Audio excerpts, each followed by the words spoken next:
Welcome to the Quality Meat Scotland podcast. Industry updates and best practice to promote, support, develop and protect the Scottish red meat sector. Hello and thanks for choosing to listen to this QMS podcast. I'm Mark Stephen.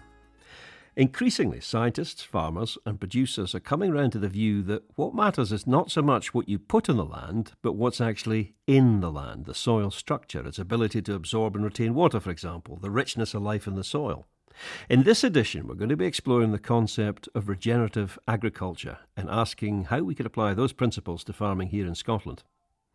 Ray Archuleta is a certified professional soil scientist with the Soil Science Society of America and has over 30 years' experience as a soil conservationist, water quality specialist and conservation agronomist with the National Resources Conservation Service. After his retirement from the service a few years ago in 2017, Ray founded a Soil Health Academy to teach biomimicry strategies and agroecology principles for improving soil function on a national scale. Now, I'll be honest, I don't pretend to know what either of those things are at the moment, but in the course of this podcast, I intend finding out. Ray, thanks for a start for agreeing to do this.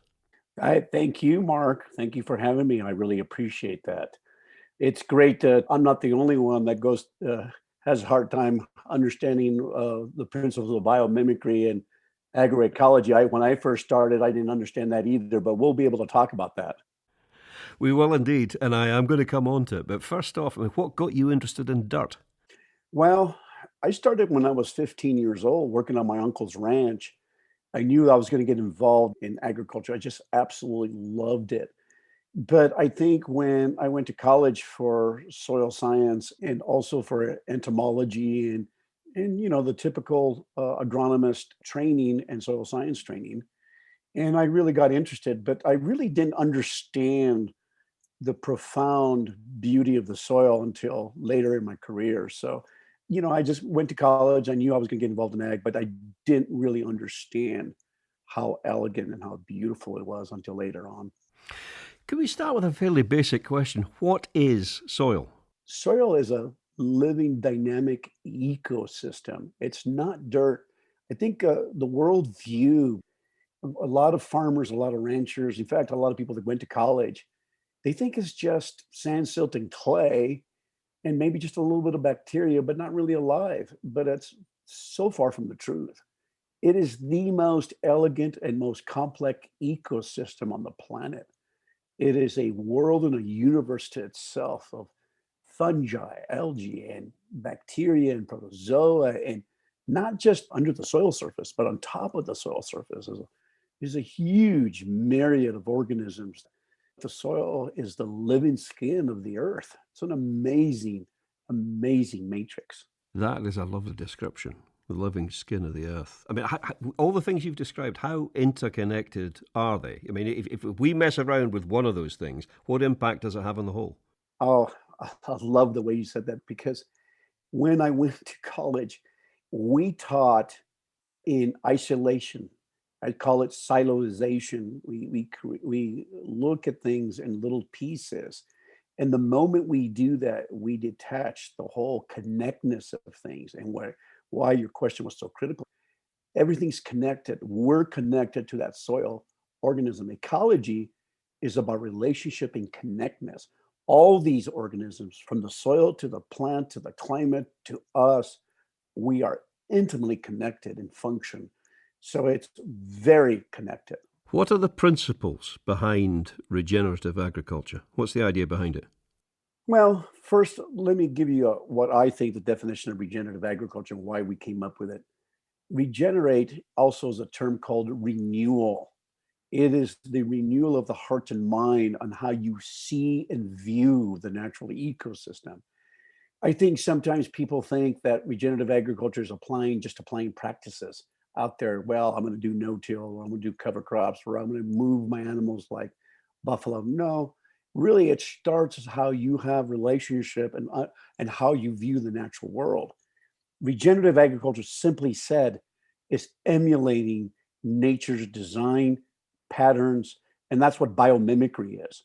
Mimic life, mimic the design. It's already there.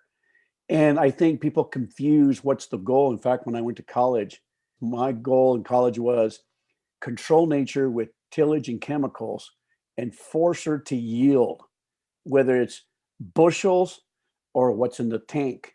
But I think people misunderstand what regenerative agriculture. Regenerative agriculture is relationship with the natural system and to emulate it. That's what it really is. The principles are self-evident principles, the six ecological principles that we find that are very common throughout the globe and in any natural system. There's more, but let me explain the first one. Have a living root in the soil 24/7. The beginning of life is when that plant converts light energy and converts it into chemical energy, and it turns it into photosynthetic energy. So you're taking light and taking it into chemical energy. It leaks thousands of compounds. I call it liquid sun into the soil and feeds that array of biology.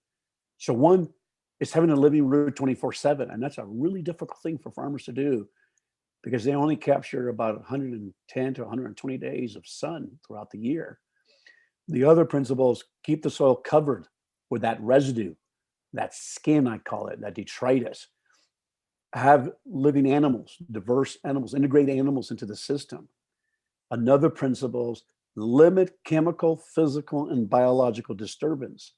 Careful with your tillage, careful with your pesticides and your insecticides and your herbicides.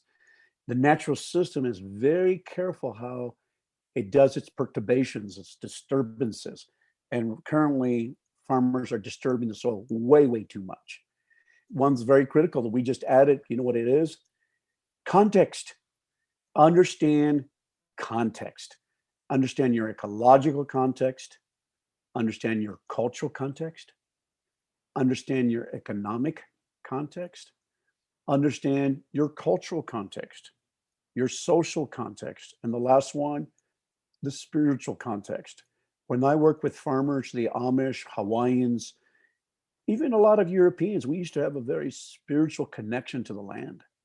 So one of the key things, the principle that I added is context, because humans interface with the planet all the time. And it's the way we see the system, because the other five principles nature does on her own. But if we don't understand the context of the human being, the rancher, or the farmer, it doesn't mean anything.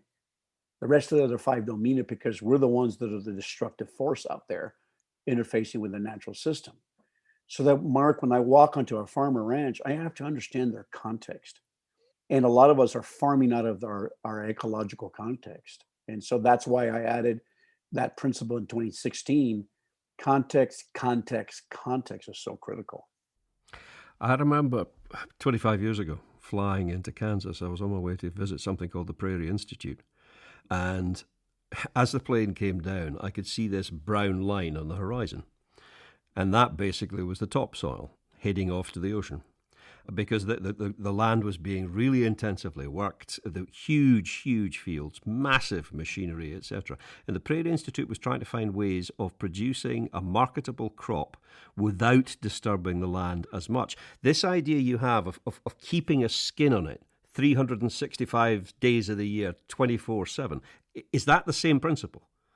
Yes, because if you look at prairies, you look at forests, I don't care.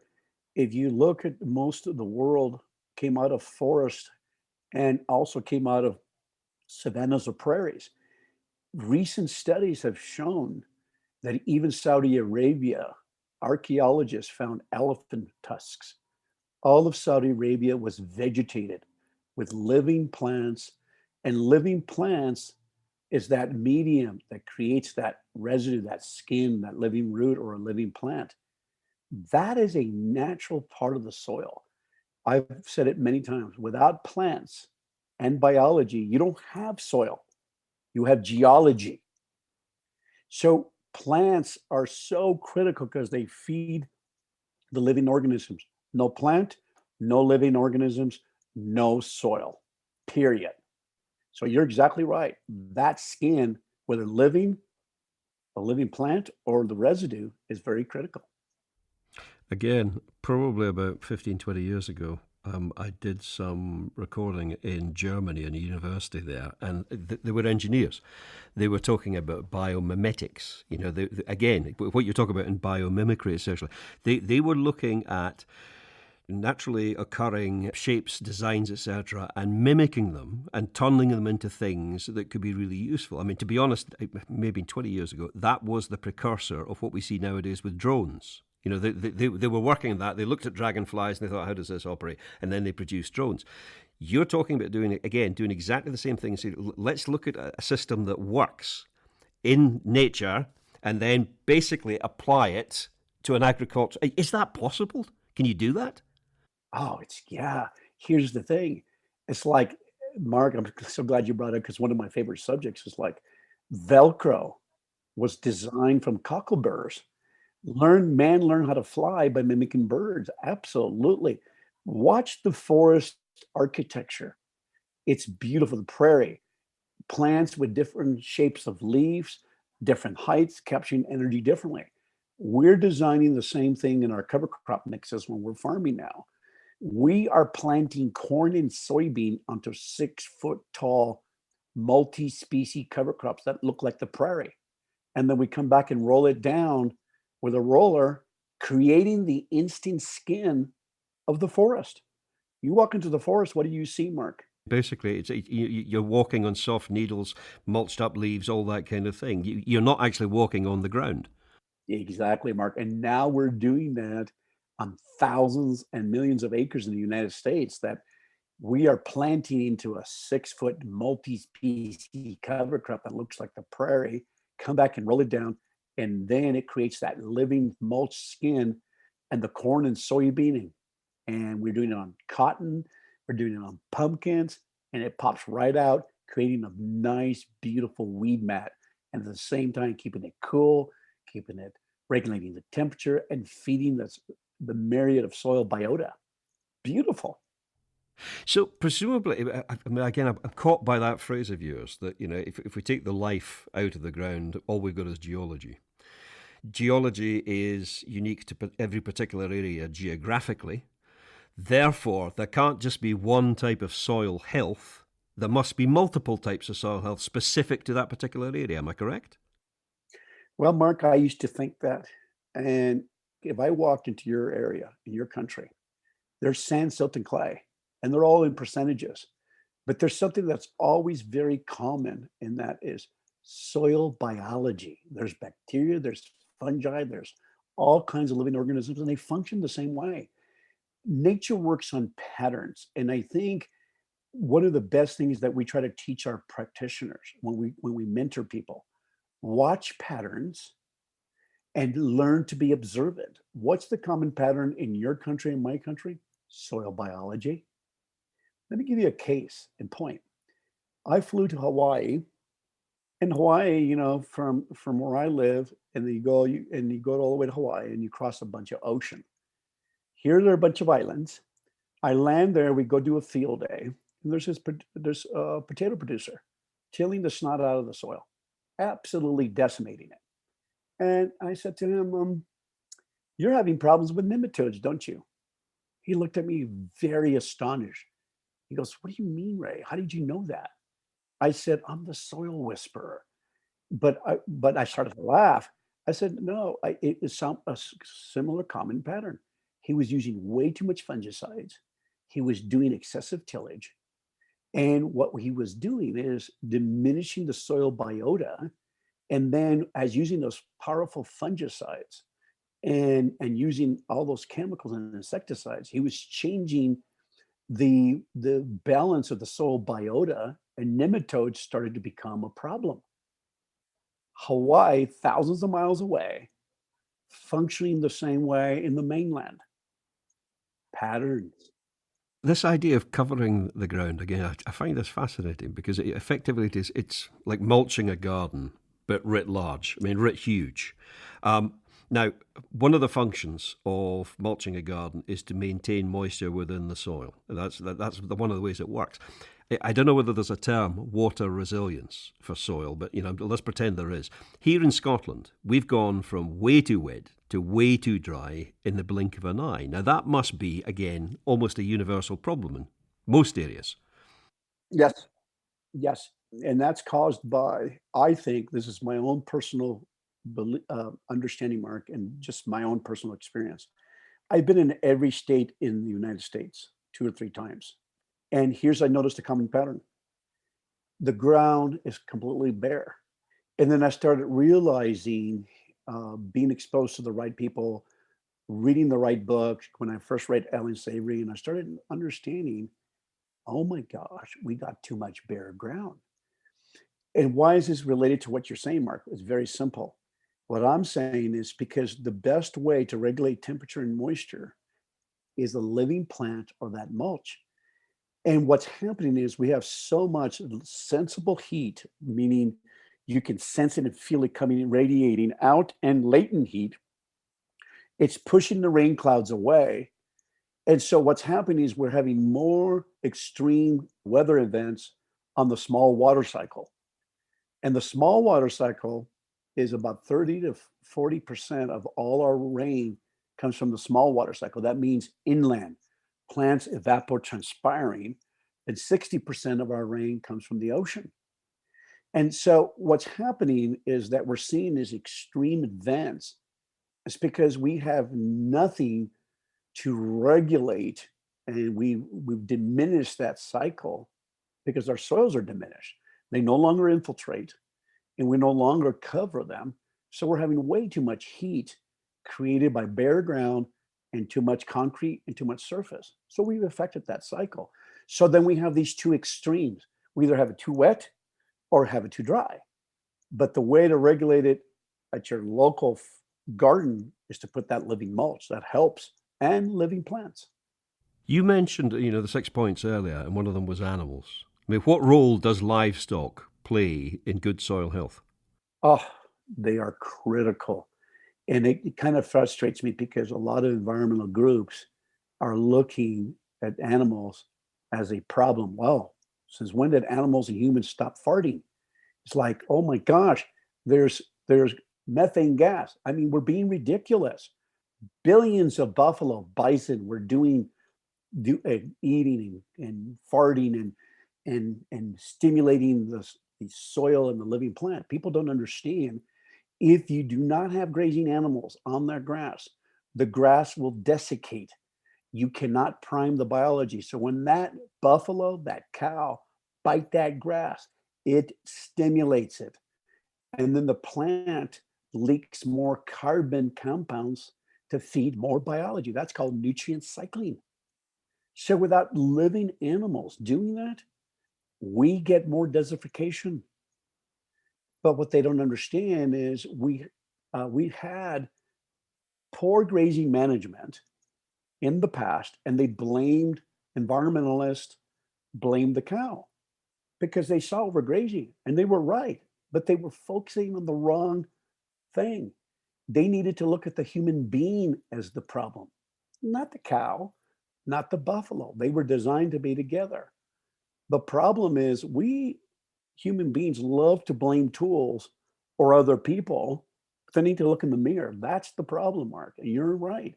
You cannot have functioning ecosystems without living animals, period. That visit I made to the Prairie Institute, I thought was fascinating, because what they were trying to do way back then was to produce a perennial grain that you wouldn't need to keep on ploughing it up every year and reseeding it every year, etc. It would just keep on popping straight back out of the soil, so you wouldn't get that loss of topsoil and things. And I remember having a conversation with one of the scientists and said, this is wonderful, but until the day comes when one of your wagons rolls up to the grain store and makes as much money, if not slightly more, than traditionally made grain, the farmers aren't going to be interested, because they're business and they're essentially really quite conservative on the whole. What is the link between soil health and profitability? Oh my gosh. What I learned quickly, I started to see a pattern, again, another pattern. Those who emulated nature worked with it It takes a lot of energy, takes a lot of ancient sunlight to work against nature. Do a lot of tillage takes a lot of ancient sunlight. What do I mean that? Natural gas that's how you make fertilizer. One of the most largest energy consuming thing we do in agriculture is make nitrogen fertilizer. It takes copious amounts of natural gas. Also, to move that tractor, it takes ancient sunlight, diesel, anything we touch, piece of equipment, all that, big equipment, more tillage, takes a lot of energy. So when you flow with the natural system and let the natural system, let the organisms and let them function the way they're supposed to, pump it more carbon, you need less inputs. The soil starts to get healthier. You can back off on your fertilizer, your pesticides, your insecticides, way back. I have guys that no longer use chemical nitrogen on their operation. Mark, why? Biomimicry. They're mimicking nature. It takes a lot of energy to fight against the natural system. It's insane. Here in Scotland, we're not talking, certainly nothing I saw in Kansas. I mean, we're not talking huge industrial scale fields, mechanically filled and levelled. Many Scottish farmers, I would say the majority, operate largely grass or forage-based systems. I mean, it's very often what we would describe on the head of a hill. It is high up. How can they get the best out of their soil? Well, one of the things like that, what I've noticed, Mark, no matter where I go across the world so far, from Canada to the United States, and we've gone to Chihuahua, Mexico, they're overgrazing. I've seen overgrazed pastures run off more water than a tilled field because they don't even understand that when they take and you take too much and you're pushing the land too hard, you don't give the plant enough recovery time to create aggregates and create pore space. Aggregation is the fusion of sand and silts and clays together biologically, and it takes energy to keep that soil pore. It's like the pores in your skin, Mark. Your skin is very much alive. And if your pores plugged all of a sudden, you die. Toxins. Well, the soil skin's the same thing in a pasture. If you keep overgrazing, you take too much energy from that system, water runs off. You got to make sure there's enough recovery of the plants. I see too much overgrazing throughout the world. They still don't understand how intimately connected the microbes and the aggregation and the plant and the cow and the sheep are connected to that system. So is the answer just a case of run fewer animals on it for less time? Or might there be the equivalence of putting this, mulch on top of the ground? I'm trying to work out how on earth you would do it on a hill farm. Well, here's one thing. Let me tell you my place, Mark. I live in the Ozarks of Missouri, very steep. In fact, it's not uncommon that we have a 100, 200-foot drop. You know how I'm doing it? I'm running 300 head of sheep. I have 150 mamas, got 150 babies right now, a little more. What I'm doing is I'm splitting my paddocks with electric wire. And so what I do is I give a long recovery times. So I have high intensity, let the sheep hit it. But by the time I come back, I might give 60 or 70-day recovery time in that little spot, because what I did is I used electric fence to aggregate them, eliminate selectivity, but then I give that spot a rest because I won't come back for 40, 50 days, maybe even 60, depending on how it looks, depends on the rain. So what I'm technically doing is running my sheep like the bison, aggregate them tight, graze, short duration, high intensity, move them, but never take too much so you don't hurt that. Maybe you get one bite. In a very brittle, and as the environment gets drier and drier, more brittle, maybe you might get one bite. That's it. You might have to wait 2 years to come back to that spot. So overgrazing is not a function of a number. It's a function of time. How long you keep that animal exposed to that plant. That's what kills the plant and hurts the soil. What are you trying to achieve with the Soil Health Academy?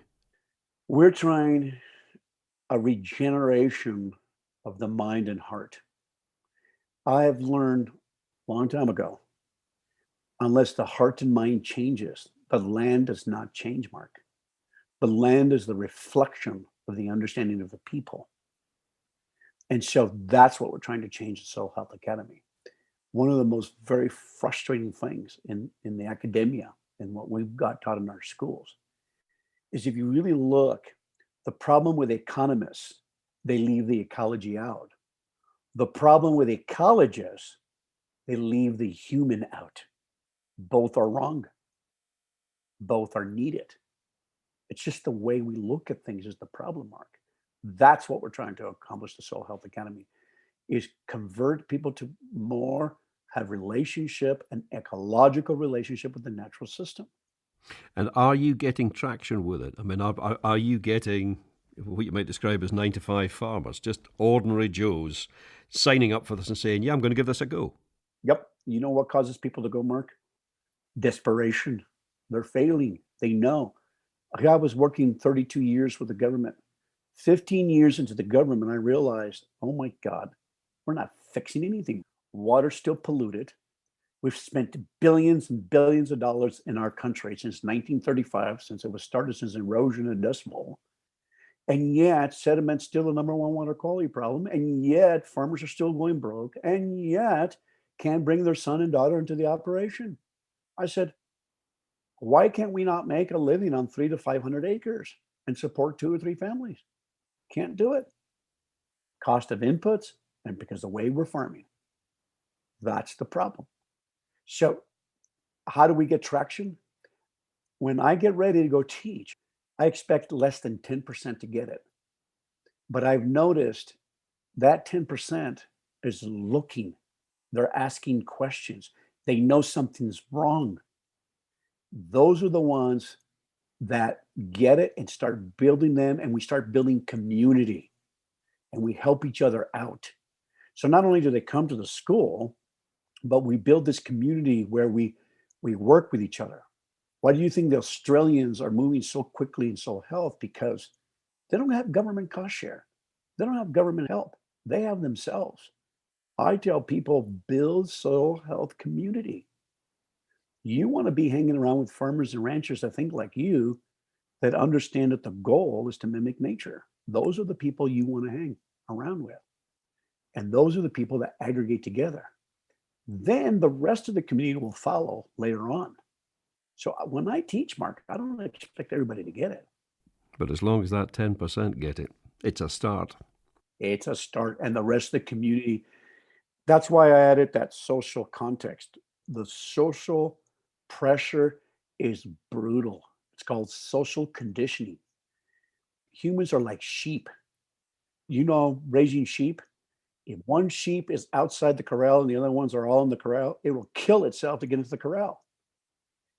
It is amazing watching humans. They're the same way. If you can get one of them and 2 of them to get it in the community, the others would follow. And so it takes time. Social conditioning is brutal. We have a lot of farmers says, why are you doing no-till? Why are you doing cover crops? Why are you integrating animals? In fact, they get pretty pissy because everybody else is tilling and they think that's the norm. And if you're not out of the norm, you're going to pay. That's social conditioning. That happens all over the world. Yeah, we've been talking in terms of getting traction, people coming towards you, people buying into your ideas. Are there a group of people out there who are actively campaigning against your ideas? And if so, why? Well, there are God-given principles. Oh my God, if you're looking at the natural system, that's how it works. The people that are against it are those who are selling chemicals, who are selling equipment. And it's also ignorance. And to be fair, I used to think that way too. After I left 8 years of college, I thought this was the goal. I missed it. So we perpetuated a wrong premised agriculture in the United States. The premise was nature, we got to yield, we got to maintain the infrastructure, control it, because nature's against me. Insects, I got to force it, I got to control it. Wrong premise. What we're trying to do is switch the premise. So think about this. The whole model was built on that false premise. And it's going to take years to change it. And so they get threatened. Can you imagine you can buy smaller equipment? Can you imagine no more nitrogen fertilizer? No more phosphorus? No more potassium? No more fungicides? No more insecticides? You mean I can reduce 90% of my herbicides? Who's going to make money? Oh, the farmer, not everybody else. And there's a lot of control in the lobbyists in the United States, the chemical companies, the fertilizer companies, everybody else has their best, everybody's got their hand in the farmer's pocket. Ray, I have found this absolutely fascinating. And delighted we got the chance to talk about this, and thank you very much for your time. You're welcome, Mark, and I hope this was helpful, and I really appreciate it. I think, Mark, you, just talking to you, I could tell you've already understood these ecological concepts. So I hope this was helpful. Extremely helpful, and I hope that you, as the podcast listener, found this interesting too. I haven't even mentioned the fact that there is a Netflix documentary called Kiss the Ground. Well worth a look-see. A lot more information in that too. I'm Mark Stephen. Until the next podcast, thanks for listening.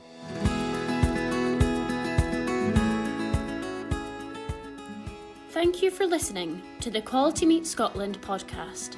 For news and to listen back to previous episodes of the podcast, visit qmscotland.co.uk.